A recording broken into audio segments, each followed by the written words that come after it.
তো আরেকটা বিষয় নিয়ে সবসময় আলোচনা হয় যেটা বাংলাদেশের ক্রিকেটের একটা কালচারই হয়ে গেছে, সেটা হচ্ছে দল ঘোষণা। আইসিসির যেহেতু একটা রুলস বেঁধে দেওয়া থাকে যে এই সময়ের ভেতরে তোমাকে দলটা পাঠিয়ে দিতে হবে আইসিসিকে, সেটা বাংলাদেশ ক্রিকেট বোর্ড সেটা দেয় ঠিকই, কিন্তু প্রতিবারই আমরা দেখি যে সেই জিনিসটা প্রকাশ করা হয় না, একটা গোপন রাখা হয় বিষয়টা। যেমন রশিদ রাহুল এই যে দল ঘোষণার টাইম পেরিয়ে যাওয়ার পরও বড় বড় দলগুলো যখনই বেশ আগেই লাস্ট ডেটের বেশ আগেই অনেকগুলো দল তাদের দল অ্যানাউন্স করে দিয়েছে প্রকাশ্যে, সেই জায়গায় বাংলাদেশ বরাবরই যে কাজটা করে যে লুকোছাপার একটা ব্যাপার থাকে, দলটা ঘোষণা করা হয় না, দল আইসিসিকে পাঠিয়ে দেওয়া হয়। এই যে প্রসেসটা, এটা ক্রিকেট বোর্ড অনেক বেশি পছন্দ করে, সেটাতে আসলে আলটিমেটলি ক্রিকেটারদের কিংবা ক্রিকেটের লাভটা হয় কোন দিক থেকে? এটা একটা বিগ কোশ্চেন, বাট আপনি যদি একটা জিনিস খেয়াল করে দেখবেন যে এখানে শুধুমাত্র বাংলাদেশ ক্রিকেট বোর্ডের হয়তো অনেকে দোষ দেয়, বাট আপনি যদি দেখেন যে কোচ যদি বলে যে আমার আরো 2-3টা প্লেয়ারের দেখার দরকার আছে, প্র্যাকটিসের ব্যাপার আছে, বিশেষ করে যেমন ধরেন সৌম্যকে আপনি দলে ইনক্লুড করার জন্য তার ইনজুরিটা একটা বিগ কনসার্ন ছিল, তাকে সময়টা দেওয়া হয়েছে।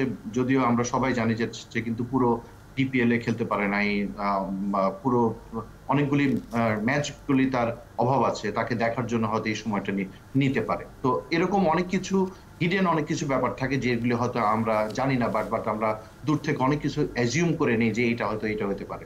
দেখেন, একটা দল ঘোষণা করতে তো কোনো প্রবলেম নাই ডেফিনেটলি, বাট বাংলাদেশের কালচারে এটা সবসময় হয়ে থাকে, একটা ইফস অ্যান্ড বাটস সবসময় থাকে।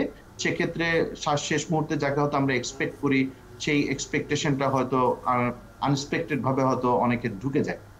সেটাও একটা বড় আমাদের একটা বিগ কনসার্ন। যেমনটা অনেকে অফ ফর্ম আছে বা অনেক ইনজুরি আছে, বাট তাকে একটা রিহ্যাবের মধ্যে এনে হয়তো প্র্যাকটিস করিয়ে বা সুযোগ দেওয়ার ক্ষেত্রে তাকে, সে যদি গুড একটা পারফর্ম করে যদি দলে ঢুকতে পারে, তাহলে সব দিক থেকে একটা ইতিবাচক ভাবনা চিন্তা আমাদের মধ্যে থাকে। তো আমার ডেফিনেটলি এই প্র্যাকটিসটা আদৌ উচিত না, এবং যারা যারা যারা খেলবে, যারা রিপ্রেজেন্ট করবে, তাদের মনে একটা সংশয় থাকে। বিশ্বকাপ দলটা একটা আসলে একটা অন্যরকম দল, এবং একটা অনার করার মতন একটা দল থাকে। 2 বছর পর পর, 4 বছর পর পর খেলা হয়। যেমনটা বাইরের সিরিজে একটা দলে আসলো, হয়তো অনেক সময় গেম বাই গেমে আমরা হয়তো দল চেঞ্জ করতে পারি, বাট বিশ্বকাপের ক্ষেত্রে সে ধরনের নিয়ম কানুন মেনে আমাদের করতে হয়। তো যদিও ডেফিনেটলি এটা একটা গুড প্র্যাকটিস না। 1, 2, 3 ঢাকায় জমি জিতে নিন 100% ক্যাশব্যাক সহ 20 কোটি টাকার পুরস্কার।